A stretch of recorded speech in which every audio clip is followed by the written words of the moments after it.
जय जय राम कृष्ण हरे राम राम जय जय राम कृष्ण हरे जय जय जय जय करू प्रथम नमन करू प्रथम नमन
हरिपाठ कीर्ती मुखे जरी गाय पवित्राची होय देह त्यांचा तपाचे सामर्थ्य तपिनीला मुपा चिरंजीव कल्प वैकुंठ नांदय मातृ पितृ भ्राता सगोत्र अपार चतुर्भुज नर होन ठेले ज्ञान गुण गम्य ज्ञानदेवा लाधले निवृत्तीने दिले माझे हाती हरिमुखे म्हणा पुण्याची गणना कोण करी विठ्ठला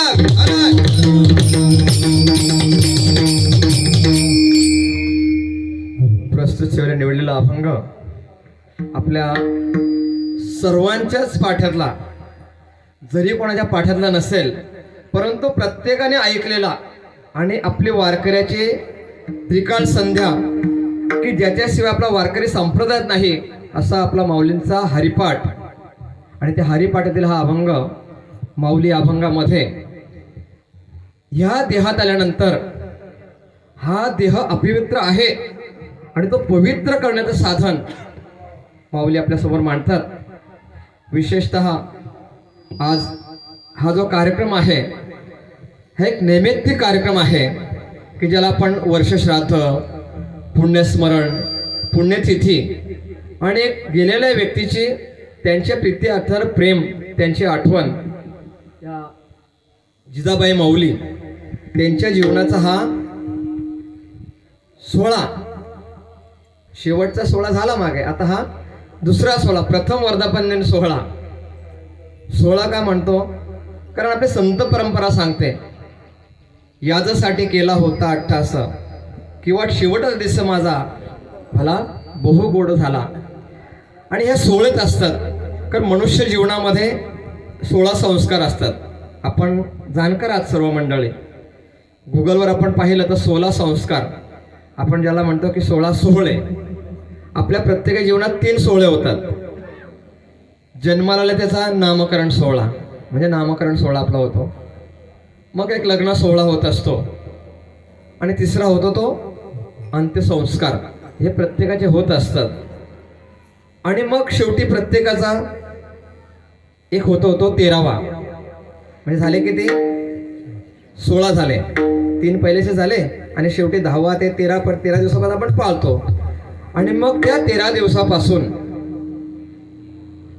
हा जो आपला पुढचा प्रवास आहे, कुठपर्यंतचा यमलोकापर्यंतचा प्रवास हा चालू होतो. मग हे 13 दिवस, पुढे 28 दिवस तो पुढचा प्रवास, त्याच्यानंतर 42 दिवस ती वैतरणा नदी पार करण्यासाठी, पुढे अजून ते वन पार करण्यासाठी, आणि प्रत्येक महिन्याला 20वा, असा 20वा करत करत हा एका वर्षाने हा शेवटचा सोहळा, की आज त्यांच्या आत्म्याला मुक्ती मिळणार. म्हणजे आपण याचा एक थोडा कमी केलाचा झालेला याचा, की आपण सामान्य जीवनात वावरत असताना, म्हणजे भाऊ काका कुठे गेले, त्यांचा गरुड पुराणाचा भरपूर अभ्यास तिकडे बाजूला बसले तर आपण गरुड पुराण आपण ऐकता, की त्या प्रकारे जसं मनुष्य जीवनामध्ये आपण आपल्या जीवनात एखादा खटला चालू असेल, कोर्टाची केस चालू असेल, आणि मग तारीख पे तारीख प्रत्येक महिन्याला आपली तारीख लागत असते, आणि मग कधीतरी आपला निकाल लागतो. मग त्या प्रकारे हा या देहारूपी जो सूक्ष्मरूपी देह आहे याचा निकाल आज यम दरबारात लागतो. आणि आपली बाजू चित्रगुप्त म्हणत असतो यमासमोर, की बाबा याने जीवनात काय उलाढाला केला सगळ्या, मग त्या समोर मांडतो. आणि मग त्याचं झाल्यानंतर त्याचा निकाल म्हणजे यमदेवता, ही मृत्यूची देवता आहे यमदेवता, ते देत असते. आणि मग पुढे आज आणि हा देह सूक्ष्म देह मुक्त होतो आणि आपल्या कर्मानुसार पुन्हा नवीन जन्म घेत असतो.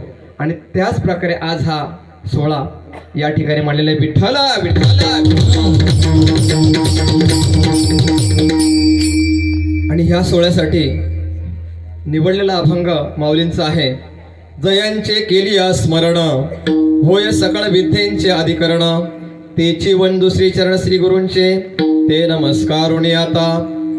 हरी हरिपाठ कीर्ती मुखे जरी गाय, पवित्रची होय देह त्यांचा, तपाचे सामर्थ्य तपे निलामुप, चिरंजीव कल्प वैकुंठी नांदे, मातृपितृ भ्राता सगोत्र अपार, चतुर्भुज नर होऊन ठेले, ज्ञान गुणगम्य ज्ञान देवा लाजले, निवृत्तीने दिले माझे हाती. हरिमुखे म्हणा हरिमुखे म्हणा हरिमुखे म्हणा, पुण्याची गणना कोण करी, मनोजवम मारुत तुल्य वेगम, जितेंद्रियम बुद्धिमतां वरिष्ठं, वातात्मजं वानरयूथ मुख्यं, श्रीरामदूतं शरणं प्रपद्ये.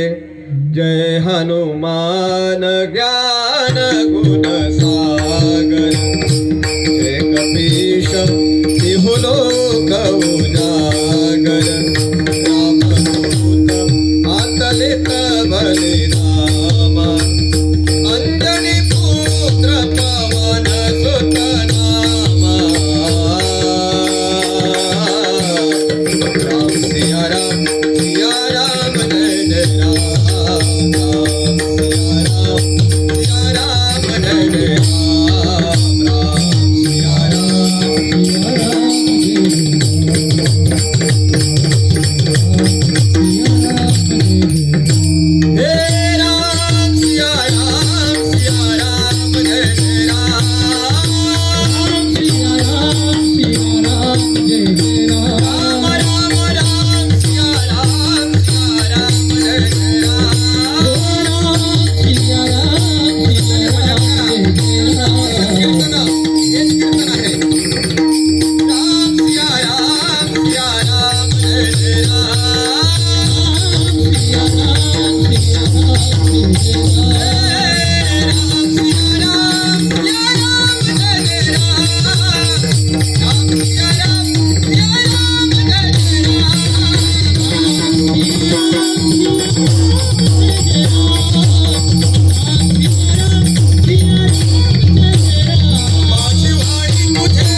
मस्तक हे पायावरी या वारकरी संतांच्या वचनायक कमळपती माझी रंकाची विनंती कर जोडितो कथे काळी आपण असावे जवळी